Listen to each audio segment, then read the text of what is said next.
ancestors. So actually throughout it, feel free to kind of let your senses open and remember the people that brought you up to stand up and make good choices and things like that. Your kua being your spine, your makua is your lineage.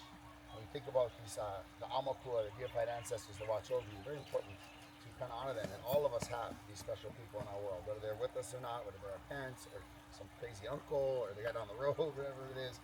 Sometimes kids can be inspired to do good things, but we're going to honor that thought. So as we start our protocol on the protocol shell, feel free to kind of bring those people with us today, honor them in your thought. And how about you? We viscerally actually give thanks to our ancestors or our elders. It's part of our daily routine rather than, it's easy to do lip service. Like, oh yeah, I think about them. Think about them. And we're going to be doing the round of our patch. We'll talk a little more about it after. Because you folks have any indigenous chant or anything that you folks have as a group, so we always ask because that's part of it sometimes, something as we protocol. The nice thing is, if not, we provide. We actually have a team member that will be your family member for right now. So we have, Tiana Napo is going to be actually sharing her protocol as part of your today. I'll just say that so one of our colleagues that couldn't join us, so several folks couldn't join us because of the fires and situation, but one of our colleagues who is Shumash, so our local tribe, has come. What the plan was to come and to work on closer cultural ties. Fortunately, he couldn't come, but if he was here, he would do a fantastic blessing. But I would say we could do it in his honor of Radel Banuelos. That would be great. Yeah, if you know. Is there like a chant? There is, but I don't know Okay. it. Yeah. I know it, but I don't have it memorized. We work with indigenous culture from all over. We just had my Yurok friend up, and we did Sunrise and Haleakala. We did back and forth with me, my daughter and I did our chanting of Hawaii, calling up the sunrise, and then he did the Yurok version, and it's really beautiful, intercultural. Totally. I've been to a lot of arbors. We love that. That's awesome you guys have represented. It's really important. It helps to bind you to the space you're visiting, and this place has been a big host of that. So can't wait till he's here next time. Yeah, totally. Oh my Totally. gosh, He's here back next time. Totally. Yeah, Totally. We just have to come back next year. Drink Mai Tais on the beach. That's right. He totally for us calls out to the four directions and I'll tell you. Yeah. And that's the first thing we'll be doing. Okay, that's the idea, is bringing the winds to kind of cleanse the space and start fresh. Today we have a new beginning. The sun rises once again. And Makari Kapu, I'll blow the conch shell to the four winds to bring them to kind of start fresh. At which point she will be asking permission to enter, and then I will answer agreeably, which her Oli will actually, if you want to break down what she's saying phonetically, it's saying it's cold out, and they come in. It's not cold out over here. It comes to that. But it is still just asking more that you're thirsty for knowledge. You're hungry, you're thirsty. Can I come inside? But it's not physical. It's above that. And having mental thirst, you want to fill up. You want to always fill up your cup. And so part of what she's asking permission to come and learn. And this solely is done by every single hula entity group, every protocol group. We all have to do this exact oli. So this is something across the board that is really important as a people. You can go to any island, do this oli, and go all over the world. I've done this oli in many places in the world. And it's just asking permission to come in. And I'll grant that, after which I will do an oli honoring our Amakua, our spirit guardians, which we'll get deeper into later. And then I will say pa. I want everyone's hands free. When I say pa, we're going to do 2 kane, 1 wahine. 2 male, 1 female cup. What about this space? So I'll say pa, and I'll go like this. Just like that. 2 male and 1 flat. 2 cups, 1 flat. Perfect. Perfect. And I'll do that until I say no hours. That's a little chant we did that my kumu and I composed, speaking of the names of the wind and the rain of this place, and referring to it as a space of refuge. So we'll get started here with our day as the sun. We love the sun. We have plenty of it over here. In fact, it was summer till like this week. It was summer right about to this week. No joke. We have science now. So we were just feeling it before. Now we know. I'll start with the Kanye.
Kamano ke kua ke kono ke kua ke kua muki ke kua havana mana ke kua kia I o kapo e ke kua ala oke a moe e iwe ala I o ni e ak mea I o ko la he hale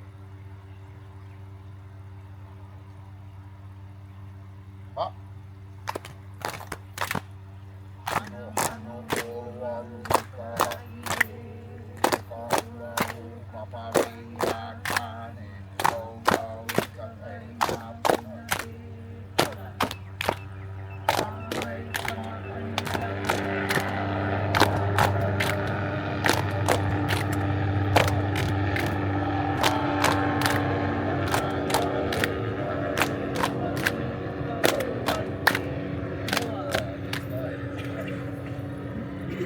That's our friends, Monica Halabai. So those are actually conservationists.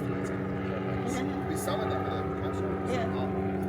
One interesting thing about the protocol too, because it allows us to be present, we can open our senses, and throughout the day, please feel free to open all your senses and seek for my lona. We call it the universe. And sometimes it's just like the crossing of a cloud from the sun, as the sun comes during the blessing. It actually lit up all the Taro there for a moment when I was doing the Oli for Amakua. And as soon as you started the name of Olowalu, little things. It's like, Yeah. In indigenous culture, of course, we firmly believe in the elemental engagement around us. And now science is proving when you talk to your water, it makes it better for you, right? So we've been chanting all these plants on a regular basis.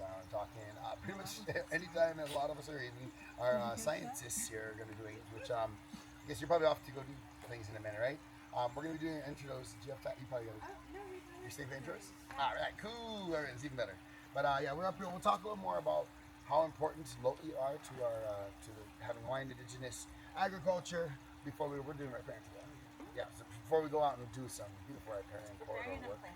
All right, but we'll go. The sun will be kicking in a minute, and just to save energy, we're gonna go back over here in the shade. But do note, as one important part about it, we say "Hey vai ola." We don't say "Hey vai ola." Hey va ola. Vai is fresh water, and say the same word twice. Vai, vai. That means wealth. Because you can have all the gold in the world, you can have a cup of fresh water on an island, as well, you know. You'd be pretty toast. You're not gonna make it. You need to have water. We are really extremely fortunate to have access to the river water here. Here is indigenous farming. Indigenous farming has become very, very difficult. You have to have land, which is just priceless around here, and water even more priceless. So having this power of this water is really important. Luckily, we've been getting science done around here because it's great. You know, feelings are great. Don't get me wrong. I really love it. I was raised with Taro farming. It's very intuitive.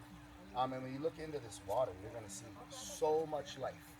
We bring in this digital bus, a little like a grade school kid science bus. It's really cool. They have microscopes. You know, all the kids gather a cup of water and they can make a microscope of what they found. And at first, you know, just water. Yeah, good luck. Get in there. It's living. It's living. Of course, you're looking at the Zola duckweed on the top. That came with some birds, kind of recently, about a year and a half ago. There's many other types of algal bloom going in there. The roots of the taro plants coming up. You got mosquito fish. You have dragonflies, damselflies, just bees, wasps, everybody's sharing in this area. And so the naiads, the baby forms of all of those insects, which I'm more excited to learn more about. I'm not really super hot at entomology, but I observed them a lot and also hung out and watched some of them bloom out of the naiad form. They crawl out. There's a little water cricket, and then one of them flew. I have a video of it taken off from right here. And I'm like, oh, it's first flight. Watch its wings harden, and then it flew and landed on my finger. I was like, yes.